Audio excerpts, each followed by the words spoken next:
বাবা বাসন্তী গেছিল, ওখান থেকে রাধা গোবিন্দের মিষ্টি নিয়ে এসছে, রসমালাই, ভাইয়ের জন্য আর আমার জন্য। তবে ভাই এখন বাড়ি নেই, ও আজকে একটু স্কুলে গেছে, ওদের আজকে বিদায়ী অনুষ্ঠান হচ্ছে। ভাবতেও কেমন অবাক লাগে জানো, যে এই সেদিন আমার ভাইটা ছোট্ট একটুখানি ছিল, তার আজকে স্কুল শেষ। এই যে নাকে খেতে দিলেই ছুটে পালায়। কয়েকজন বলেছিলে দিদি আমাদের নামটা নিও, বকুল, সাগর, ঈশিতা, নাগমা, রাহুল, নয়ন, দীপ, আকাশঘড়ি, সৌমেন বৈদ্য, শফিকুল ইসলাম আর RM গেমিং। সবাই খুব ভালো থেকো। দাঁড়াও, ভাই চলে এসছে, জিজ্ঞেস করি স্কুলে কি হলো। আজকে আমাদের লাস্ট ক্লাস করে এলাম।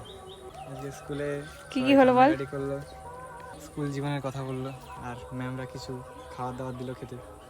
কি স্কুলে আসে না, লজেন্স দিল, ক্যাডবেরি দিল, মিষ্টি দিল বললি? মিষ্টি দিল, মিষ্টি খেতে দিল। আর তোদেরকে কিছু বলতে বলেনি?